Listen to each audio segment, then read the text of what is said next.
KaraokeBooks. Jane Eyre, an autobiography. Written by Charlotte Brontë. Audiobook. Chapter 19. The library looked tranquil enough as I entered it, and the Sibyl, if Sibyl she were, was seated snugly enough in an easy chair at the chimney corner.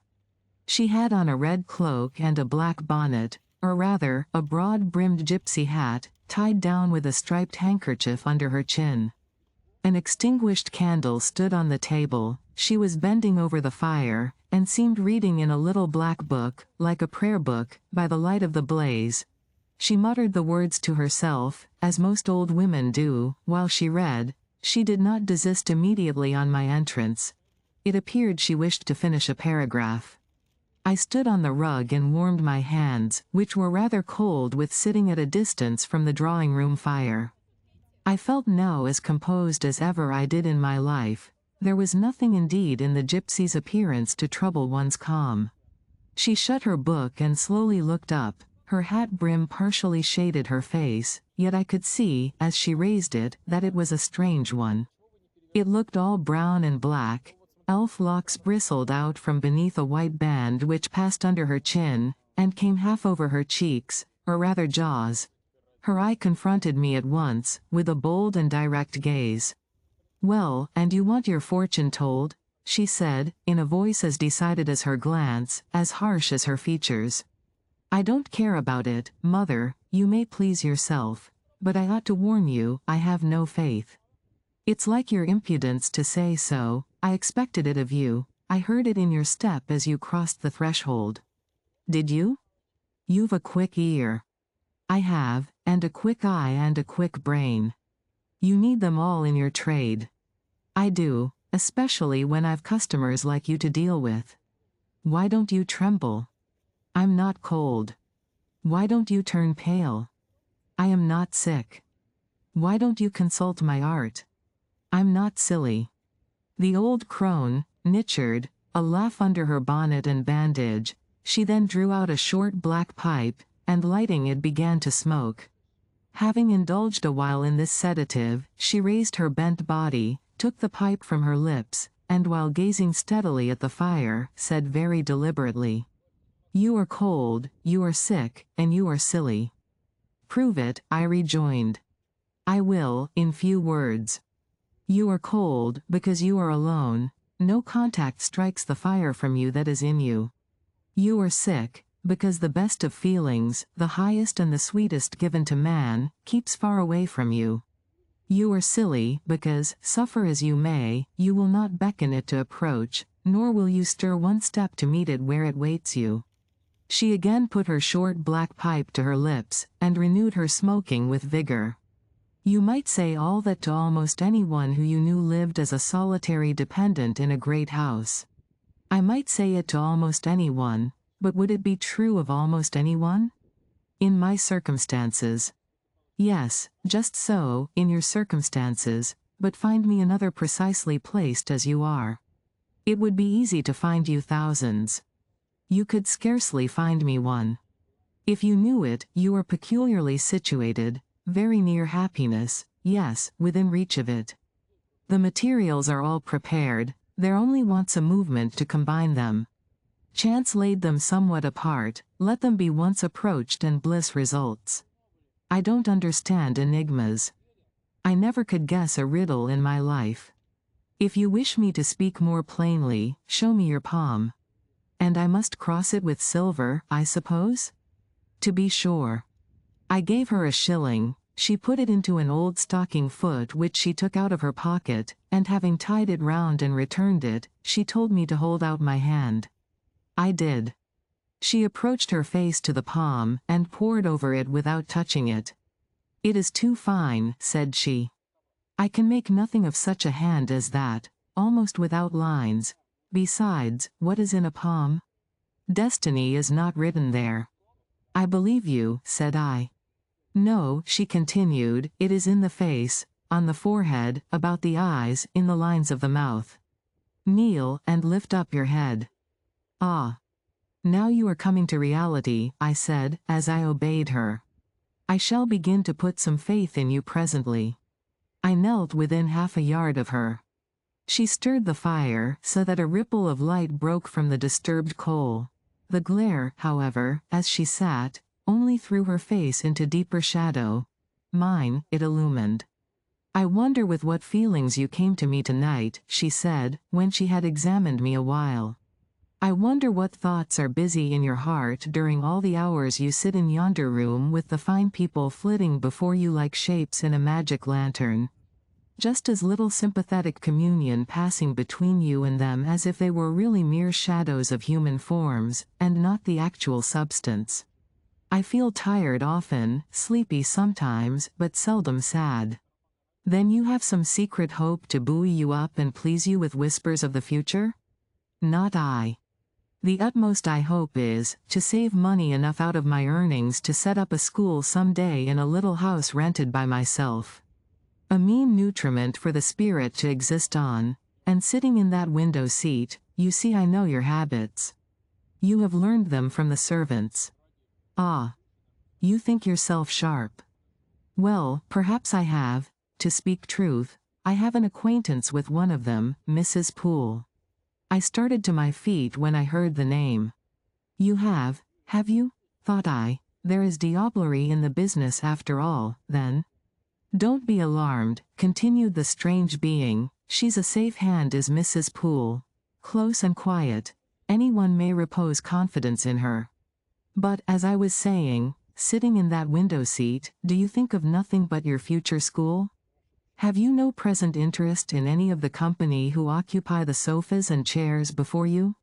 Is there not one face you study? One figure whose movements you follow with at least curiosity? I like to observe all the faces and all the figures. But do you never single one from the rest, or it may be, two? I do frequently. When the gestures or looks of a pair seem telling a tale, it amuses me to watch them. What tale do you like best to hear? Oh, I have not much choice. They generally run on the same theme, courtship, and promise to end in the same catastrophe, marriage. And do you like that monotonous theme? Positively, I don't care about it. It is nothing to me. Nothing to you? When a lady, young and full of life and health, charming with beauty and endowed with the gifts of rank and fortune, sits and smiles in the eyes of a gentleman I what? You know, and perhaps think well of. I don't know the gentleman here. I have scarcely interchanged a syllable with one of them, and as to thinking well of them, I consider some respectable, and stately, and middle-aged, and others young, dashing, handsome, and lively. But certainly they are all at liberty to be the recipients of whose smiles they please, without my feeling disposed to consider the transaction of any moment to me. You don't know the gentleman here? You have not exchanged a syllable with one of them? Will you say that of the master of the house? He is not at home. A profound remark. A most ingenious quibble. He went to Millcote this morning, and will be back here tonight or tomorrow. Does that circumstance exclude him from the list of your acquaintance? Blot him, as it were, out of existence? No, but I can scarcely see what Mr. Rochester has to do with the theme you had introduced. I was talking of ladies smiling in the eyes of gentlemen, and of late so many smiles have been shed into Mr. Rochester's eyes that they overflow like two cups filled above the brim. Have you never remarked that? Mr. Rochester has a right to enjoy the society of his guests. No question about his right. But have you never observed that, of all the tales told here about matrimony, Mr. Rochester has been favored with the most lively and the most continuous? The eagerness of a listener quickens the tongue of a narrator. I said this rather to myself than to the gypsy, whose strange talk, voice, manner, had by this time wrapped me in a kind of dream. One unexpected sentence came from her lips after another, till I got involved in a web of mystification, and wondered what unseen spirit had been sitting for weeks by my heart watching its workings and taking record of every pulse. Eagerness of a listener, repeated she. Yes, Mr. Rochester has sat by the hour, his ear inclined to the fascinating lips that took such delight in their task of communicating. and Mr. Rochester was so willing to receive and looked so grateful for the pastime given him. You have noticed this? Grateful. I cannot remember detecting gratitude in his face. Detecting. You have analyzed, then. And what did you detect, if not gratitude? I said nothing. You have seen love, have you not? And, looking forward, you have seen him married, and beheld his bride happy? Humph. Not exactly. Your witch's skill is rather at fault sometimes. What the devil have you seen, then? Never mind. I came here to inquire, not to confess. Is it known that Mr. Rochester is to be married? Yes, and to the beautiful Miss Ingram. Shortly? Appearances would warrant that conclusion, and, no doubt, though, with an audacity that wants chastising out of you, you seem to question it, they will be a superlatively happy pair. He must love such a handsome, noble, witty, accomplished lady, and probably she loves him, or, if not his person, at least his purse. I know she considers the Rochester estate eligible to the last degree, though, God pardon me. I told her something on that point about an hour ago which made her look wondrous grave. The corners of her mouth fell half an inch. I would advise her black-aviced suitor to look out. If another comes, with a longer or clearer rent-roll, he's dished. But, mother, I did not come to hear Mr. Rochester's fortune. I came to hear my own, and you have told me nothing of it. Your fortune is yet doubtful. When I examined your face, one trait contradicted another.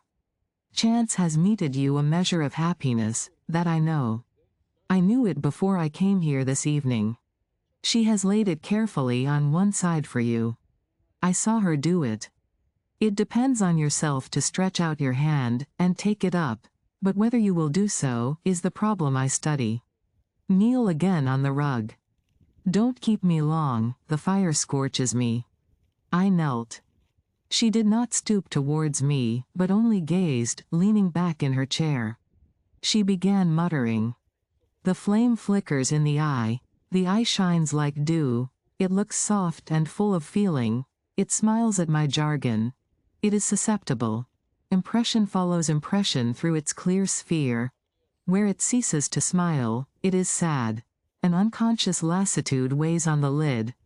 That signifies melancholy resulting from loneliness. It turns from me, it will not suffer further scrutiny, it seems to deny, by a mocking glance, the truth of the discoveries I have already made, to disown the charge both of sensibility and chagrin. Its pride and reserve only confirm me in my opinion. The eye is favorable. As to the mouth, it delights at times in laughter, it is disposed to impart all that the brain conceives. Though I dare say it would be silent on much the heart experiences. Mobile and flexible, it was never intended to be compressed in the eternal silence of solitude.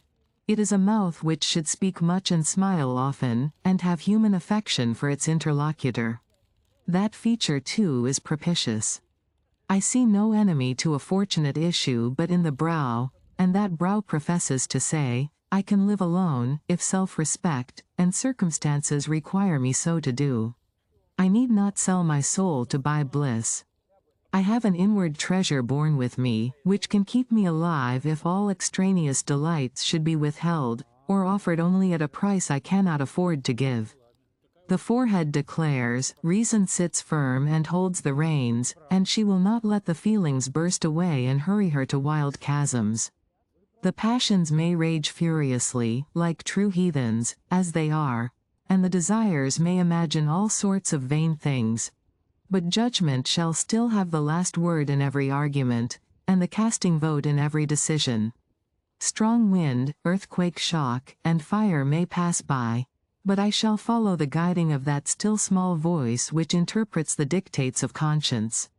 Well said, forehead, your declaration shall be respected. I have formed my plans, right plans I deem them, and in them I have attended to the claims of conscience, the counsels of reason. I know how soon youth would fade and bloom perish, if, in the cup of bliss offered, but one dreg of shame, or one flavor of remorse were detected. And I do not want sacrifice, sorrow, dissolution, such is not my taste. I wish to foster, not to blight, to earn gratitude, not to wring tears of blood, no, nor of brine. My harvest must be in smiles, in endearments, in sweet, that will do. I think I rave in a kind of exquisite delirium. I should wish now to protract this moment ad infinitum, but I dare not. So far I have governed myself thoroughly. I have acted as I inwardly swore I would act, but further might try me beyond my strength. Rise, Miss Eyre, leave me, the play is played out. Where was I? Did I wake or sleep? Had I been dreaming? Did I dream still? The old woman's voice had changed, her accent, her gesture, and all were familiar to me as my own face in a glass, as the speech of my own tongue. I got up, but did not go. I looked, I stirred the fire, and I looked again, but she drew her bonnet and her bandage closer about her face, and again beckoned me to depart. The flame illuminated her hand stretched out. Roused now, and on the alert for discoveries, I at once noticed that hand. It was no more the withered limb of eld than my own, it was a rounded supple member, with smooth fingers, symmetrically turned. A broad ring flashed on the little finger, and stooping forward, I looked at it, and saw a gem I had seen 100 times before. Again I looked at the face, which was no longer turned from me, on the contrary, the bonnet was doffed, the bandage displaced, the head advanced. "Well, Jane, do you know me?" asked the familiar voice. "Only take off the red cloak, sir, and then. But the string is in a knot, help me. Break it, sir. There, then, off, ye lendings." And Mr. Rochester stepped out of his disguise. Now, sir, what a strange idea. But well carried out, E.H.? Don't you think so? With the ladies you must have managed well. But not with you? You did not act the character of a gypsy with me. What character did I act? My own? No, some unaccountable one. In short, I believe you have been trying to draw me out, or in, you have been talking nonsense to make me talk nonsense. It is scarcely fair, sir. Do you forgive me, Jane?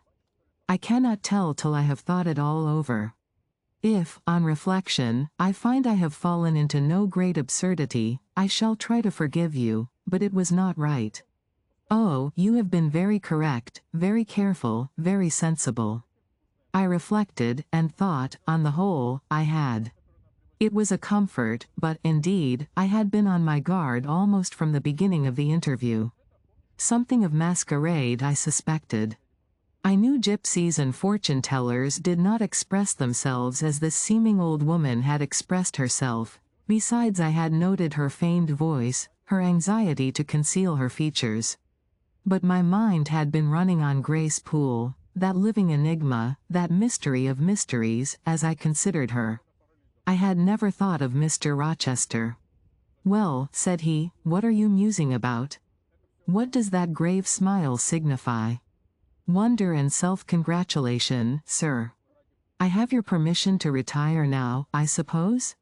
"No, stay a moment, and tell me what the people in the drawing-room yonder are doing." "Discussing the gypsy, I dare say." "Sit down, let me hear what they said about me." "I had better not stay long, sir, it must be near 11 o'clock. Oh, are you aware, Mr. Rochester, that a stranger has arrived here since you left this morning?" "A stranger? No, who can it be?" "I expected no one, is he gone?" "No, he said he had known you long, and that he could take the liberty of installing himself here till you returned." "The devil he did. Did he give his name?" "His name is Mason, sir, and he comes from the West Indies, from Spanish Town, in Jamaica, I think." Mr. Rochester was standing near me, he had taken my hand, as if to lead me to a chair. As I spoke he gave my wrist a convulsive grip, the smile on his lips froze, apparently a spasm caught his breath. "Mason, the West Indies," he said, in the tone one might fancy a speaking automaton to enunciate its single words. "Mason, the West Indies," he reiterated, and he went over the syllables 3 times, growing, in the intervals of speaking, whiter than ashes. He hardly seemed to know what he was doing. "Do you feel ill, sir?" I inquired. "Jane, I've got a blow, Jane." He staggered. "Oh, lean on me, sir." "Jane, you offered me your shoulder once before, let me have it now." "Yes, sir, yes, and my arm." He sat down and made me sit beside him. Holding my hand in both his own, he chafed it, gazing on me, at the same time, with the most troubled and dreary look. "My little friend," said he, "I wish I were in a quiet island with only you, and trouble, and danger, and hideous recollections removed from me. Can I help you, sir? I'd give my life to serve you. Jane, if aid is wanted, I'll seek it at your hands, I promise you that. Thank you, sir. Tell me what to do, I'll try, at least, to do it. Fetch me now, Jane, a glass of wine from the dining room. They will be at supper there, and tell me if Mason is with them, and what he is doing." I went. I found all the party in the dining room at supper, as Mr. Rochester had said. They were not seated at table, the supper was arranged on the sideboard. Each had taken what he chose, and they stood about here and there in groups, their plates and glasses in their hands. Every one seemed in high glee, laughter and conversation were general and animated. Mr. Mason stood near the fire, talking to Colonel and Mrs. Dent, and appeared as merry as any of them. I filled a wine glass. I saw Miss Ingram watch me frowningly as I did so. She thought I was taking a liberty, I dare say, and I returned to the library. Mr. Rochester's extreme pallor had disappeared, and he looked once more firm and stern. He took the glass from my hand. "Here is to your health, ministrant spirit," he said. He swallowed the contents and returned it to me. "What are they doing, Jane?" "Laughing and talking, sir." "They don't look grave and mysterious, as if they had heard something strange?" "Not at all. They are full of jests and gaiety." "And Mason?" "He was laughing too." "If all these people came in a body and spat at me, what would you do, Jane?" "Turn them out of the room, sir, if I could." He half smiled. "But if I were to go to them, and they only looked at me coldly, and whispered sneeringly amongst each other, and then dropped off and left me one by one, what then? Would you go with them?" "I rather think not, sir. I should have more pleasure in staying with you." "To comfort me?" "Yes, sir, to comfort you, as well as I could." "And if they laid you under a ban for adhering to me?" "I, probably, should know nothing about their ban, and if I did, I should care nothing about it." "Then, you could dare censure for my sake?" "I could dare it for the sake of any friend who deserved my adherence, as you, I am sure, do. Go back now into the room. Step quietly up to Mason, and whisper in his ear that Mr. Rochester is come and wishes to see him. Show him in here and then leave me." "Yes, sir." I did his behest. The company all stared at me as I passed straight among them. I sought Mr. Mason, delivered the message, and preceded him from the room. I ushered him into the library, and then I went upstairs. At a late hour, after I had been in bed some time, I heard the visitors repair to their chambers. I distinguished Mr. Rochester's voice, and heard him say, "This way, Mason. This is your room." He spoke cheerfully. The gay tones set my heart at ease. I was soon asleep. If you liked what you heard, please subscribe to the channel.